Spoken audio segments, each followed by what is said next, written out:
Hello student, আজকের আমরা ABTA test পেপারের ইতিহাসের 106 নম্বর পেজের বিভাগ গ এর মানে 2 নম্বরের প্রশ্নের উত্তরগুলো সলভ করব। দেখো, একদম প্রথম প্রশ্ন যেটা আছে, দেখো, যে সামরিক ইতিহাস চর্চার গুরুত্ব কী। দেখো, উত্তরটা দেখিয়ে দিচ্ছি। দেখো, এই যে সামরিক ইতিহাস চর্চার গুরুত্ব, তোমরা এখান থেকে এত দূর খুব সুন্দর করে খাতায় তুলে নিয়ে মুখস্থ করে নেবে। ওকে, তারপরে প্রশ্ন দেখো, আত্মজীবনী ও স্মৃতিকথা বলতে কি বোঝো। দেখো, তোমরা এখান থেকেই আত্মজীবনী ও স্মৃতিকথা, তোমরা এখান থেকে এত দূর পর্যন্ত উত্তরটা তুলে নেবে। ওকে, তারপরে প্রশ্ন দেখো, চুইয়ে পড়া নীতি কী। চুইয়ে পড়া নীতি কী, এই উত্তরটা দেখিয়ে দিচ্ছি। দেখো, দেখো তোমরা উত্তরটা নিশ্চয়ই দেখতে পাচ্ছ।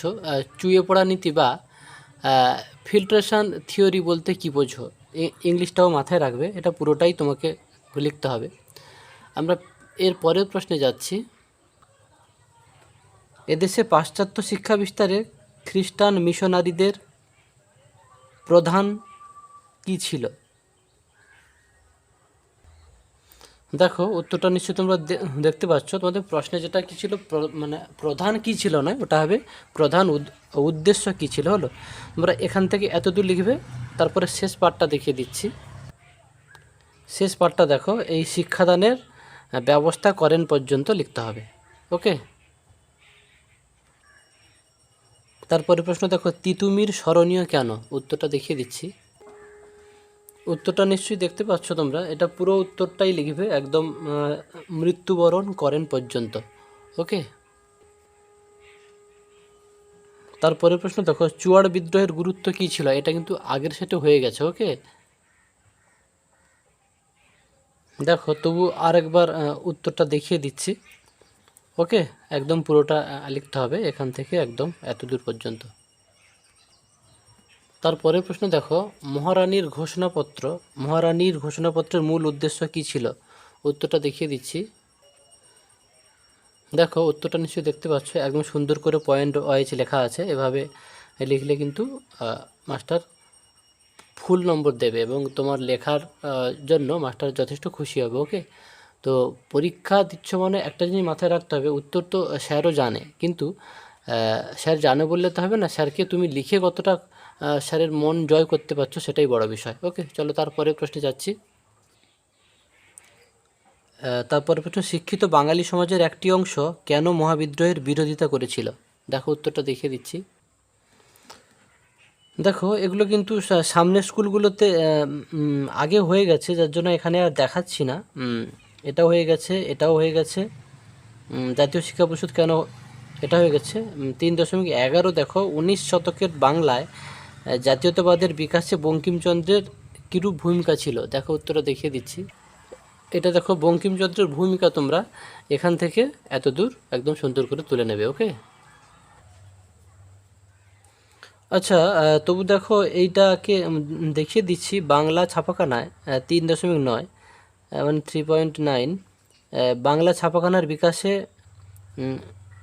লাইনোটাইপ প্রবর্তনের গুরুত্ব দেখিয়ে দিচ্ছি উত্তরটা।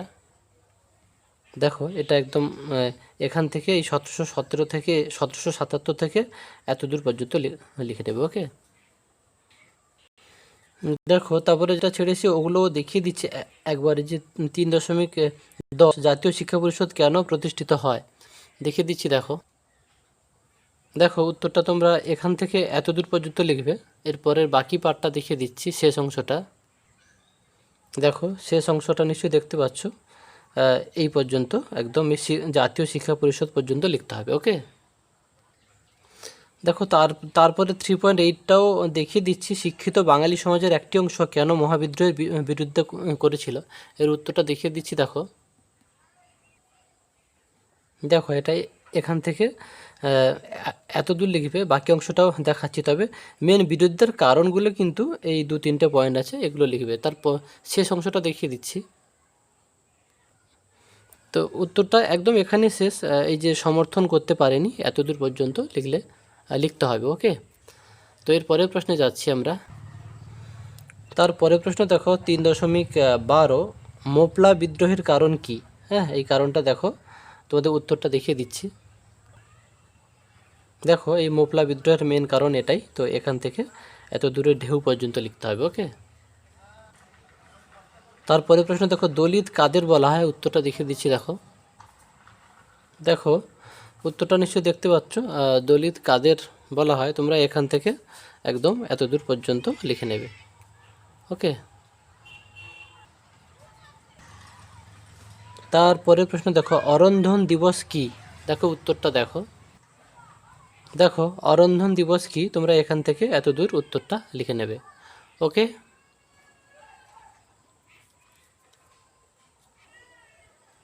তারপরে প্রশ্ন দেখো রাজাকার কাদের বলা হয়? দেখো উত্তরটা দেখিয়ে দিচ্ছি।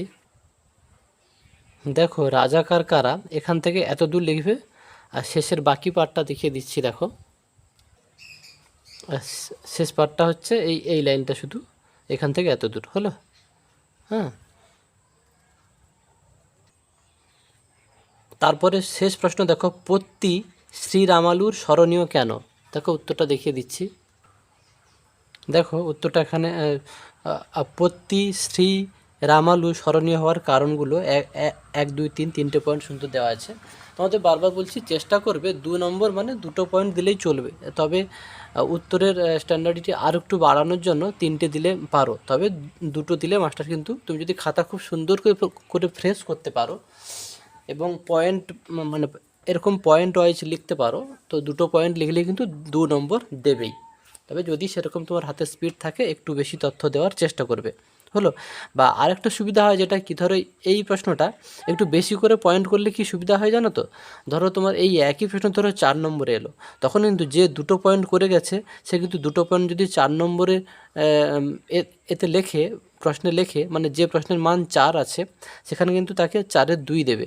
কিন্তু তুমি যারা 3টে করে পয়েন্ট মুখস্থ করে নেবে, এই একই প্রশ্ন যদি 4 নম্বরে আসে তুমি কিন্তু সেখানেও কিন্তু 4-এর 4 পাওয়ার সম্ভাবনা থাকবে। যার জন্য সবসময় চেষ্টা করবে একটু উত্তরগুলোকে একটু বড় করে করার। যেমন ধরো 4 নম্বরের প্রশ্নগুলোকে একটু 4টে পয়েন্ট না করে 6টা করলে, তাহলে কি ওগুলো যদি 8 নম্বরের প্রশ্নে আসে তাহলে তোমার সমস্যা হবে না।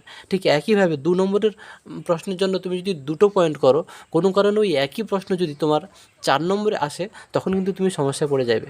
যার জন্য একটু বেশি করে পয়েন্ট মানে মুখস্থ করে রাখাই বুদ্ধিমানের কাজ। ওকে, তো এই পর্যন্ত এই ভিডিওটাও এখানে কমপ্লিট করলাম। তো তোমাদের হাতের কাছে উত্তর যথাসম্ভব পৌঁছে দেওয়ার চেষ্টা করছি। তোমরা চ্যানেলটাকে সাবস্ক্রাইব করে রেখো এবং বন্ধুবান্ধবদের মধ্যে ছড়িয়ে দিও।